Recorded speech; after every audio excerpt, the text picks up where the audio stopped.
Hello, my name is Amina and I'm your decision-making specialist. And today is April 15th, 2020, and that makes it day number 30, 3-0. I'm not sure where you are or how many days you are inside. I do know that around here where I am, so many people are talking about a difference in their counting. At first, it was a number of weeks from this time to that time, and there were numbers at each end, and you could count the days in between. Then this number got extended to another number. You could still count the days. There are a lot more days involved. And now, when it gets to be day 30, there's a shift. Raise my hand. Shift for me. It's not counting the days. Now it has reached a tipping point of we're wondering how many months. Because the word that we're getting a lot of the time now is until further notice. How do you count that? You can't. So just as a recap that people are talking about is that one day kids are in school, they're running their business, they're working at their job, they're going to the gym, they're popping into the grocery store, going to restaurants. Maybe they don't have, and maybe you don't have as much money as you would like. Maybe you didn't have as much time. Maybe you had more stress than what you wanted. Maybe everything was not perfect. However, somehow there was a steadiness to the routine. It was kind of like driving down a street and then you knew, oh, I make a left turn here, then I make a right turn, then I go straight. There was a map. A routine that you knew, that you didn't have to think about. Your health, if you didn't feel well, went to the doctor, most of the time you felt fine. If you coughed, well, that's just a cough. If you felt a little warm, oh, that's just my exercise. There was a normalcy that we could count on. Now, that didn't mean things didn't go wrong. Of course they did. We've all been around long enough to know that there is a smoothness, then there's a dip. However, that smoothness usually comes back, and it usually comes back in a matter of days or a matter of weeks. It doesn't always take a matter of months. Then suddenly, from that, we get an announcement in some shape or form. All right, into your house, into your apartment, into wherever you can shelter. Only come out for 3 reasons. 1, for food. 2, for pharmacy. 3, to get gas, unless your job is designated as essential. And that's redefined. So here we are in a world where somebody said, oh, those rules, that routine, that everything you know there doesn't apply anymore. Here's the new one, and here are the rules. And by the way, we've written them in pencil. We've typed them in erasable font because it may change. We'll let you know. And here we are. And by the way, want you to run your business from home with you here, your employees scattered all over. Oh, don't worry, you have technology. And we want your kids not to go to school. And by the way, they probably will not go to school for the rest of the year. Don't worry, we'll televise. We'll have digital. We'll have it all set up for you. Wow. Oh, and by the way, when you go to get your supplies, they're not going to be there most of the time. Just some empty shelves. So I want you to improvise. What? You don't know how to cook? Sorry, you're going to have to learn. And I want you to keep your hands sanitized. Oh, and by the way, there's probably not going to be any of those supplies left. Don't worry about it. We want you to do it anyway. And by the way, we're going to lower the gasoline price. And no, you don't get to go anywhere. However, the few times that you do fill your tank, it will be lower, not to worry. And then maybe we'll check about who gets unemployment and how you get small business loans, and if and when you have to pay them back, and which businesses we're going to subsidize and which we're not. We want you all shut down, except grocery stores, pharmacies, liquor stores, depending on where you are, and the gasoline stations. So here we are. And guess what? All of those things that were on the list of how we're going to be helped. Oh, and by the way, we'll have a one-time check sent here in where I am. The amount is $1,200 one time. And I'm in California, and believe me, $1,200 will not even pay for a rent for someone. Nonetheless, and I want you to know I'm not being political about this. I'm not criticizing, because guess what? No one out there knew how to do it any better. Some of them just wrote and talked a better story. And you know what? The reason that we're all in this together is because we all mostly don't know what we're doing. We've never done it before. We don't have a reference. You know, our brain looks for patterns. We say, oh, well, that happened, this worked, this didn't. We just don't have a reference for this. So we're all dancing in the dark, hoping the light comes soon. So here we are. And by day 30, there is a lot more stress. We didn't just automatically step into a new normal. Nothing feels normal, and it keeps shifting. We keep shifting.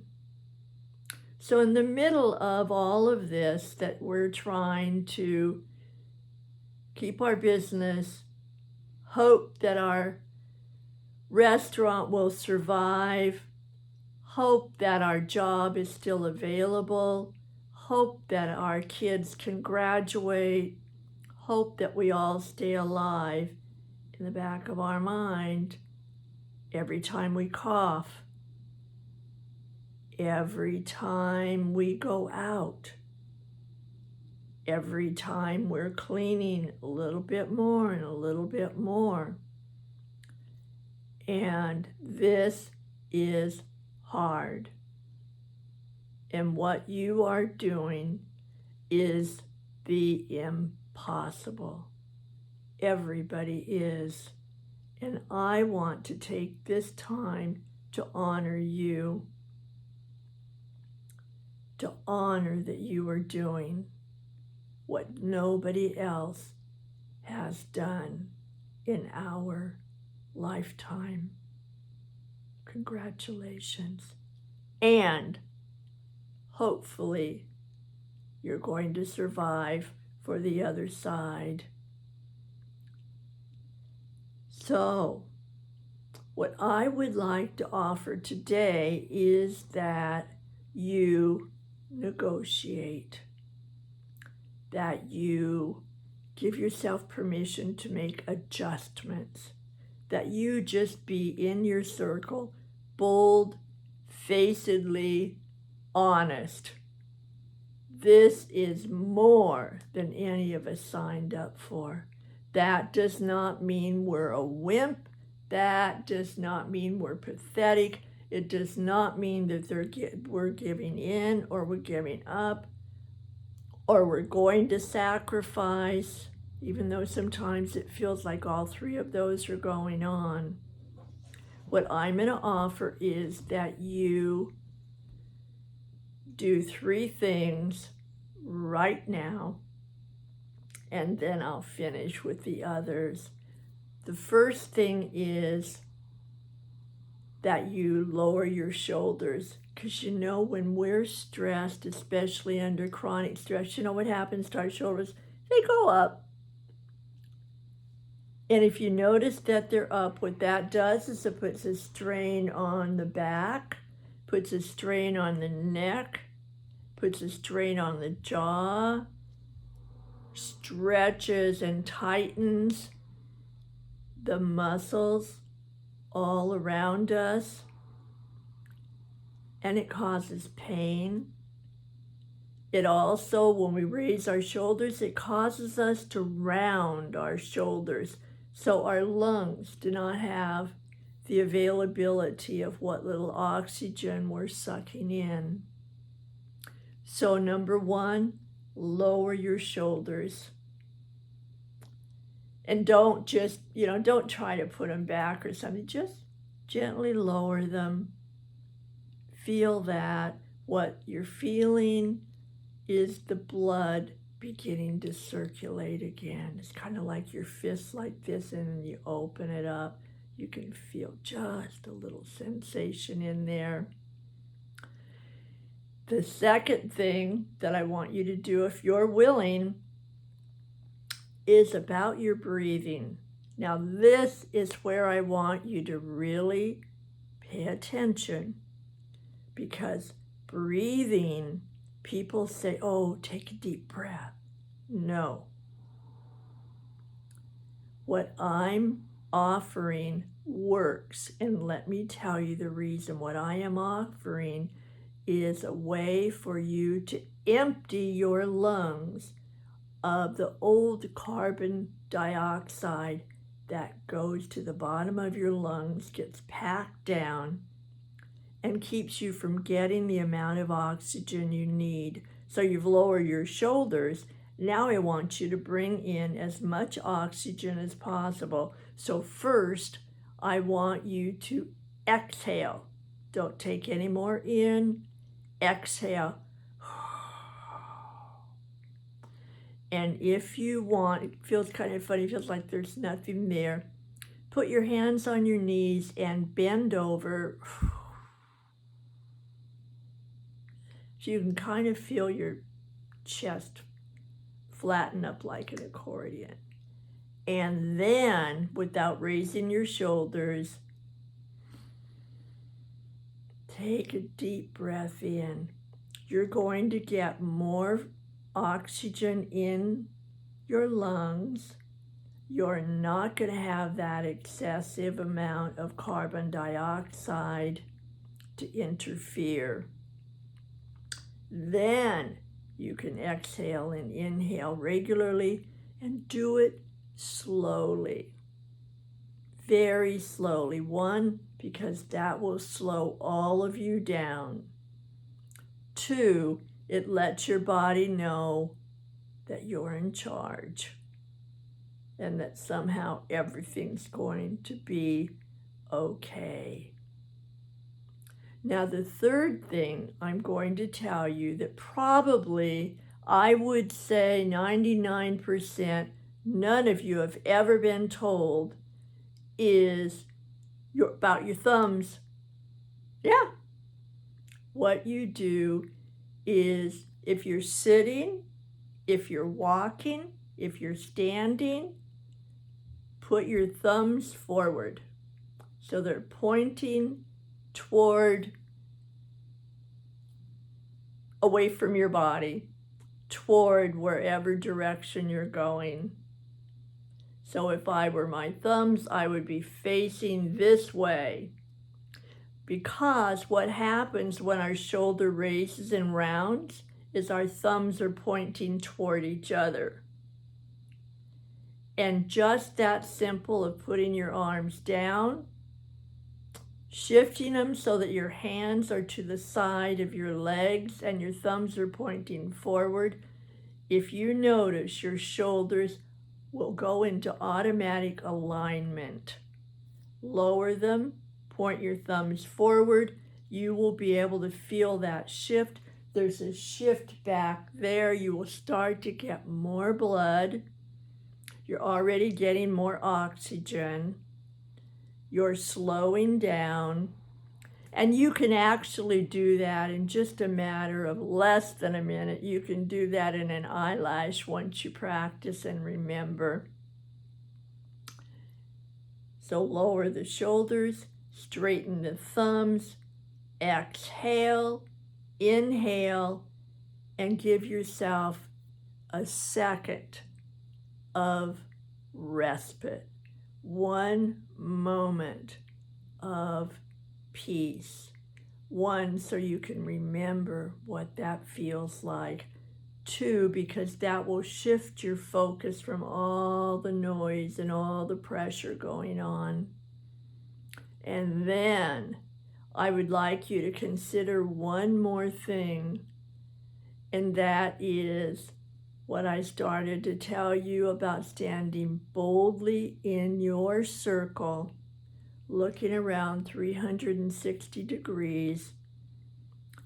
And instead of saying, oh, I have to do that, or they want me to do that, or that's required, any of that, I want you to look at what one of the biggest things is, and I want you to negotiate. That may be negotiating with yourself and eliminating things that really are not going to be earth-shattering if they're not done. They would be things that would be great. They're things that maybe you want to get done. They're not things that are essential to get done right now, today, in order to be your best and make it through long-term this in-place shelter. The other thing is to be able to negotiate and collaborate with your staff, with your employer, with your child's instructor or the principal, and just be honest. Just say, I don't know how it is for you. For me, how it is I have a difference when I'm in shelter at home and have different kinds of responsibilities, different kinds of leaderships, and I'm learning how to do a whole new role, all of it long distance, without very much help. I know that you're doing your best too, and I know that you want everything to go as smoothly as possible, and I want everything to stay as smooth also. And I know that all of us would like to carry on our duties the way that we did before, except this is not anywhere near the way we were before. So I would like to let you know that I can do this, this, and this, and I'm going to ask if we can collaborate, delegate, negotiate about these things here because I'm not sure they're going to get completed. With your kids instructor or principal, say, you know, this home teaching in the beginning seemed kind of challenging and maybe a little exciting, and you know what? It's wearing really thin now. I'm having to do this and this and this, and I know that's not of your concern necessarily. I just want you to know what it's like from my side of the computer, from my side of teaching my child. So is there a way that we can talk about this? And I'm more than willing to do my share. It's just I can't do everything. How can we work this out? And the same as is offered about finances is if you're not able to fully pay your mortgage or your rent or some of your other bills, what's recommended is, well, what's they've said to do, not really recommended if you want success, is to call each of those people, let them know the truth, let them know that you know they're doing their best and things are happening from their end, and you want to find a way to meet in the middle as much as possible. This is how much I can offer on my rent. This is how much I have for my mortgage. This is how much I have for my credit card. And how can we work this? I need some help. Will you help me? And most people on the other end of the phone or the other end of texting or emailing, you know, they really do want to help. Every once in a while you find somebody that kind of digs their heels in, and it's just because they're a little bit afraid. So what you're letting them do is have an opportunity to help you, and you're letting them know exactly how they can do it without demanding. So if you put the I and the you and turn that next sentence into a we and how, most people are going to help you find a way. And the thing is that you're actually adding to your wellness, adding to your functionality, and being a really good leader in giving them an opportunity to help you, because they're just as lost as you are, no matter how it looks. All right, I know this was probably longer than usual, and I want you to check your shoulders, check your thumbs, let out the carbon dioxide, and give yourself permission to be human and not have to have that standard of perfect, because we know that never worked out there, and it's not going to work out there again, and it sure is not working here. Be human. Be kind and generous and have compassion for yourself, because you're in this together like all the rest of us. So write that story because you want to have a life that you want to live and that can bring you joy, even for an eyelash of a moment, because we're walking our steps out there, even though it doesn't feel like it. Maybe it feels stuck, like we don't have a key to the door. Believe me, we're walking our way out, and we are taking our legacy with us. And I want you to be able to take that compassion, kindness, and generosity for you as you walk up those steps toward where we're going from here. Take care. Subscribe. I really want you to come back, and I want you to tell other people, because I'm here to help you through all of that muck and mire. And most of all, I'm here because you matter. Your story matters. Your legacy matters. You are essential when we get out there. And you are essential here. Thank you. Bye for now.